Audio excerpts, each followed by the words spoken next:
పల్లవి dialogues dance next level చేసేసింది ఈసారి అయితే మామూలు కాదు. బాక్స్ ఆఫీస్ ని బద్దలు కొట్టడానికి నాగ చైతన్య వీళ్ళిద్దరు కలిసి బాక్స్ ఆఫీస్ ని బద్దలు కొట్టడానికి రికార్డులు బద్దలు కొట్టడానికి ముందుకు వచ్చిండ్రు. వీళ్ళిద్దరు యాక్టింగ్ చింపేసిండ్రు ఈసారి.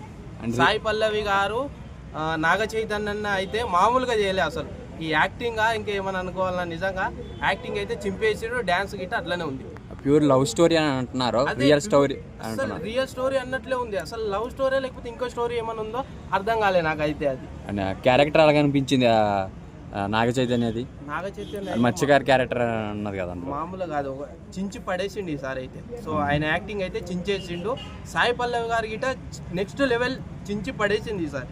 మధ్యలో నేషనల్ యాంథమ్ వచ్చింది కదా మధ్యలో, మరి లవ్ స్టోరీ ఉంటుందా లేకపోతే దేశభక్తికి సంబంధించిన? అదే నాకు అర్థం అవ్వట్లేదు. అంటే దేశభక్తి గురించి ఉందా లేకపోతే ఓవరాల్ గా లవ్ స్టోరీ ఉందా? లవ్ స్టోరీ నుంచి దేశభక్తిగా మారతాడా అయినా అర్థం అవ్వట్లేదు. సో అది సస్పెన్స్ గా పెట్టిండు. సో అది అంటే ఒకటి స్లాంగ్ ఏదైతే ఉందో కొద్దిగా అంటే బాగానే ఉంది. స్లాంగ్ బాగాలేదని కాదు, బాగుంది. కాకపోతే ఓవరాల్ గా కరెక్ట్ గా స్లాంగ్ ఇచ్చింటే బాగుంటుంది అనుకున్నాను. సాయి పల్లవి గారికి ఆ స్లాంగ్ సెట్ అవ్వలేదు అంటున్నారు.